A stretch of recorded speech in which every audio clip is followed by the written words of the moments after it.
Welcome, everybody, to Write Out Loud, the podcast about writing, storytelling, authorship, creativity, and just bringing stories to life. I, of course, am joined by the lovely, magical, mystical, and really just amazing Christina. I was just going to say charming. Ultra magical. Ultra magical. Yes, ultra magical. Oh. The most beloved, most wonderful, intangible Christina. What does it intangible? I don't even know what that means in that context. Like, you're just that good that we can't even grasp you. You can't. Like, yeah. You can't replicate me. No. The irreplicatable. In some circles, they wouldn't want to. But we are, as you can tell, slightly punchy because we want to talk about something that is, well, a little bit intriguing. Outside of the box. It is outside of the box. And at the same time, inside the box. Yes. So we're talking about a TED Talk by J.J. Abrams. And what is the topic? I believe the title of it is, and I could be wrong about this because it was years ago that I first saw it. He titles it The Mystery Box, which those that are familiar with Lost, he is one of the creators of Lost.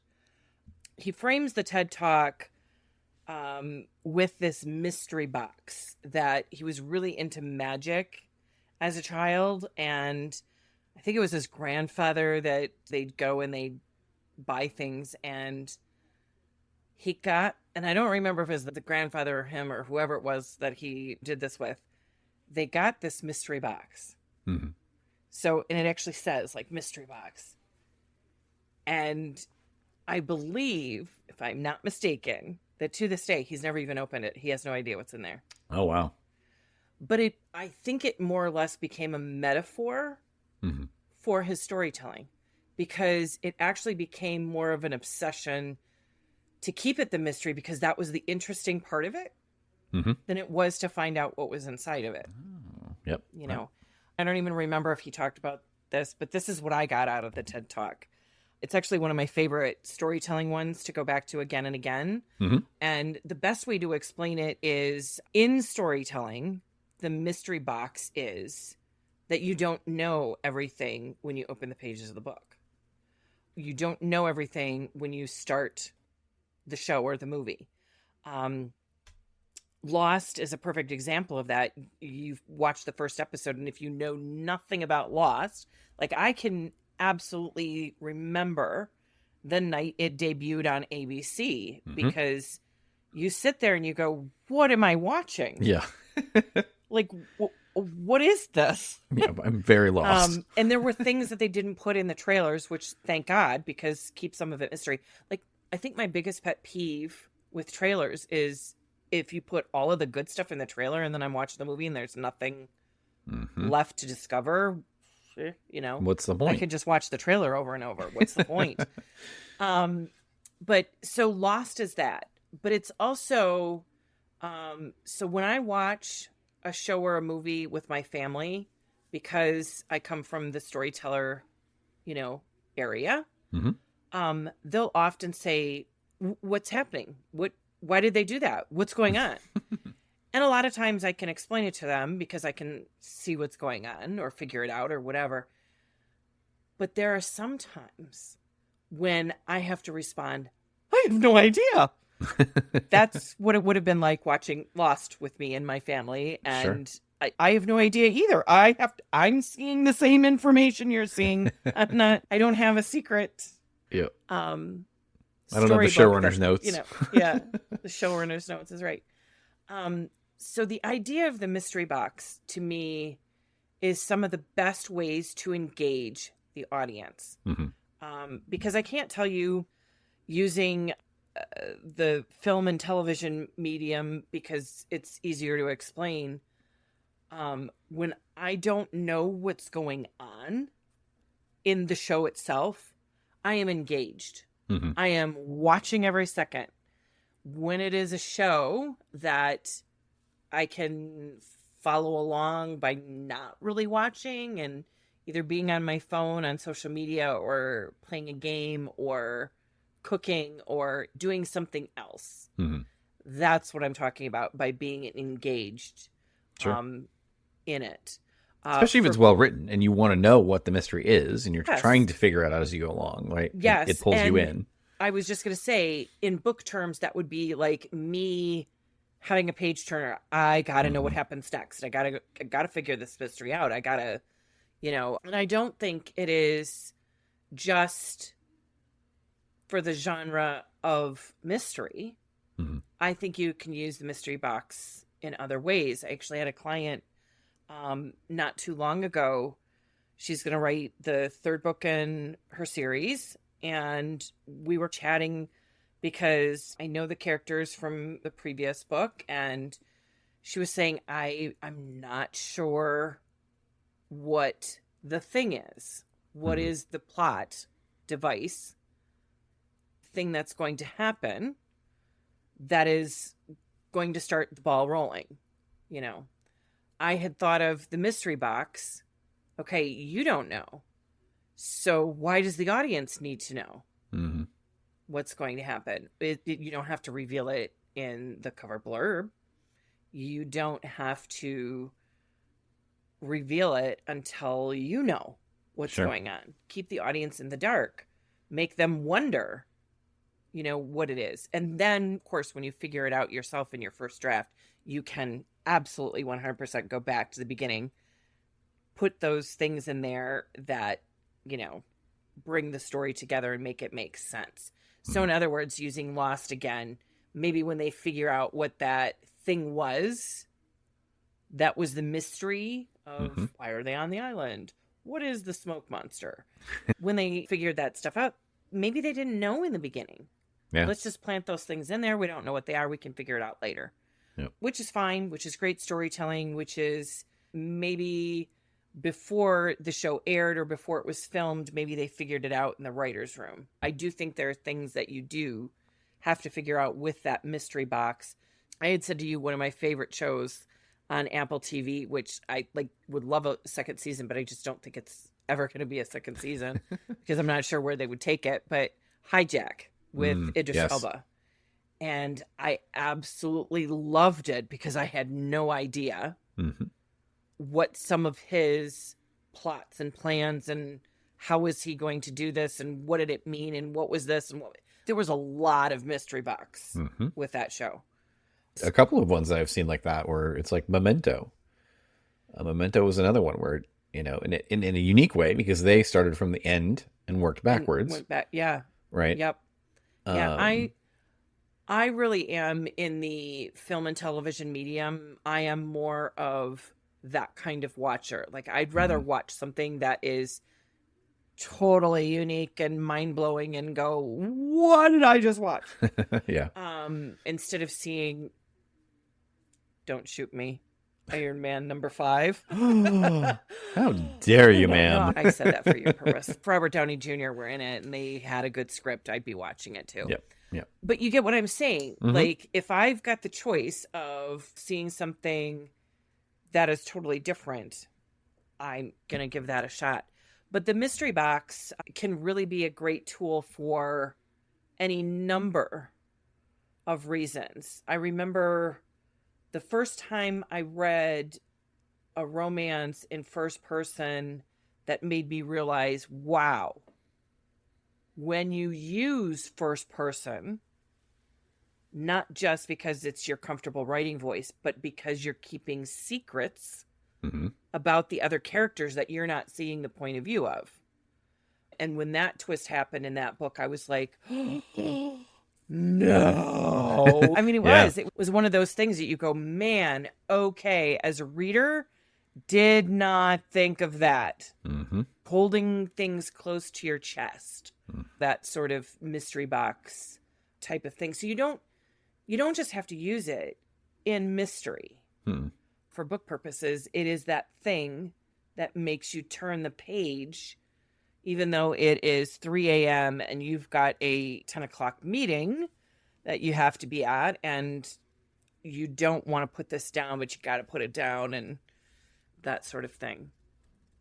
Yeah, I think too, like, to your point, you can do it in different ways that don't have to be specifically mystery or like horror kind of mystery, right? It can really be anything. Bridgerton is an example of using the mystery box in a different way, because in this case you have this character that is Lady Whistledown. Nobody really knows who it is.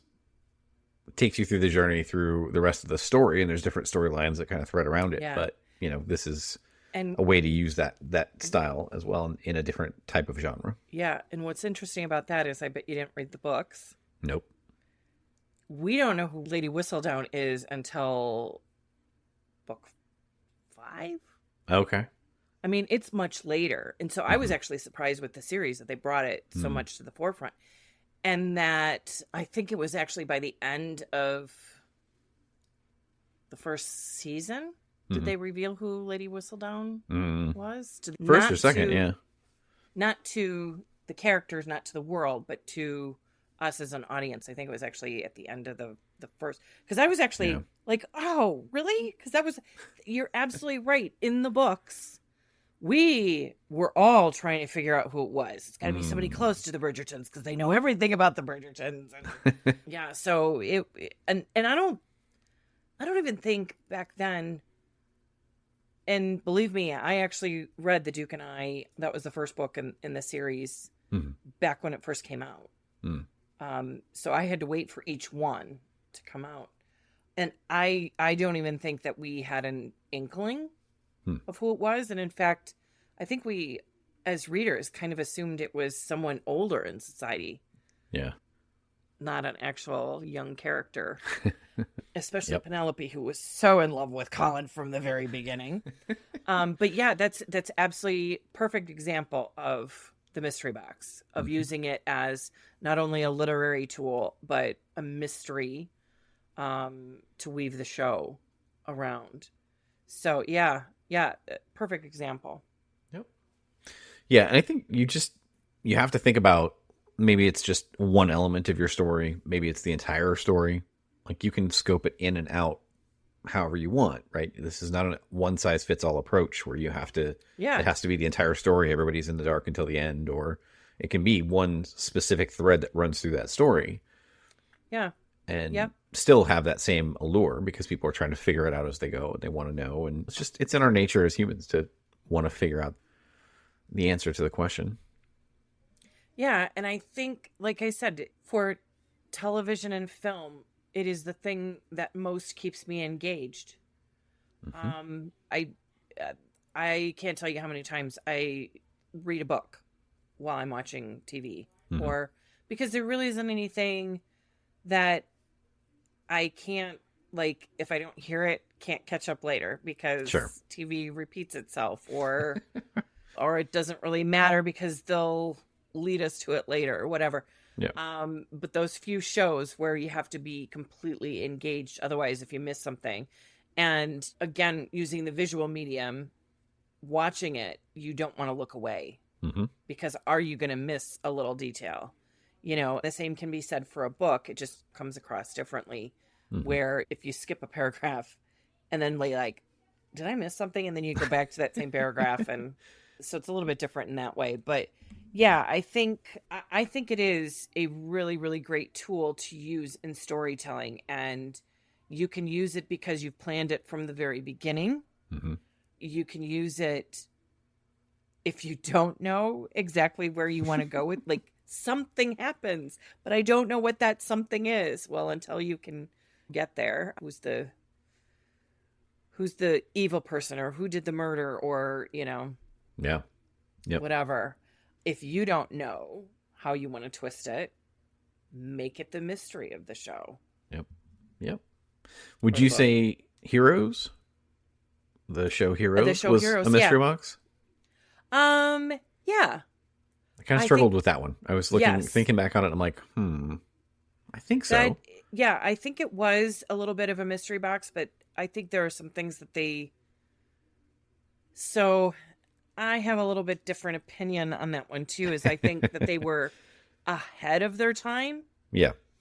And I think sometimes with network television, it can put on constraints that when the streamers were first coming out, really kind of broke out of, was those constraints. And so there are some shows that started on streamers, like when streamers were first starting to put out shows, VOA, Sense8, Stranger Things, again, before these other things, where, I mean, they were able to use creativity in a different way. And I think using that mystery box was not something, and again, okay, going back to Lost, was only a 3-season arc. So J.J. Abrams and I forget the other one's name, but if someone said it, I'd be like, yes, that's it. When they created this, they did it on a 3-season arc. And then when the first episode aired and it exploded, figuratively and literally, ABC came back to him and said, we can't just do 3 seasons. We need it bigger.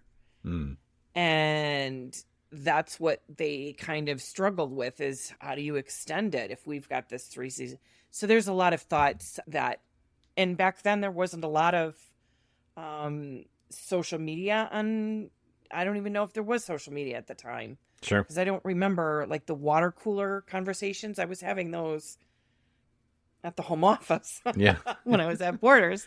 So I don't remember how much social media was out there, because nowadays that's our water cooler talk. And why you should also be watching Paradise on Hulu, because that's my social media right now is just flooded with Paradise. No spoilers, because you got to go in blind. So I think that can also lead you down a road of, these guys didn't have 5-season plans, they had 3. And so when they extended it, it lost something. Sure. No pun intended. Because you're either putting filler in between each season, or you're having to figure out a bookend at the end of the part. And either way, you're just sort of struggling to make a story fit a box size versus just writing it for the story it is. Yeah. So it struggles. I think the call to action here for you, as you're listening to this, is just think about how you might use the mystery box in your story. Is it a part of it? Is it the overall story? How does it fit in? And ultimately, how do you really drive that? How do you string people along, maybe give them a little bit here and there as you go, just enough to keep them feeling like they're getting somewhere. Yeah. But they're not getting enough to want to be like, okay, thank God I know it all. So what you're saying there is actually, again, something that Lost was kind of getting, but then also losing, is that you don't want to have just question. Mm-hmm. You need some question, answers. Yes. Question, answers. Yep. And it doesn't necessarily have to be, like, you can have that first question be a question all the way through, but you still got to answer something along the way. Mm-hmm. You got to give it a little. You can't just have all questions and no answers, because that gets frustrated. Yeah, absolutely. And you end up putting it down, because there is a difference between a mystery box that drives the audience along with you and a mess of a story that they just go, I just don't know what's happening. Like, I have no idea what's going on. Like, give me something. Yeah. Yep. No, but I think that's a great call to action. Yeah. Well, let us know what you think. If you've got some ideas around Mystery Box or some other stories that you think fit the Mystery Box mold, tell us about them. Just drop us a line at either matt@writeoutloudpod.com or Christina at bookmatchmaker.com. Either way, let us know what you think, because we actually love hearing from you. We love the little bits that you add into the conversation. So drop us a line. And I'm going to say, for a future podcast, go watch Paradise. Paradise. We will talk about it. Paradise on Hulu. Yep. Sterling K. Brown, or as someone on Thread said, I don't even know if I can repeat it. Sterling effing one tier amazing Brown. Something like that. I'm paraphrasing, but it was something like that, because that's absolutely the truth. He is one of the He's a stunning actor. Yeah, oh my God. Yeah. And James Marsden is in it as well. And it is as close to perfection as I think anything gets. And if you get to episode 7, remember to breathe. There you go. There we go. Remember to breathe. I think that's good advice for life in general. All right. Well, very good. Thank you. Thank you, my dear. And thank you for listening. Of course, if you're not doing it, do it now. Get your voice out there. Get your story out there, because that's where it belongs.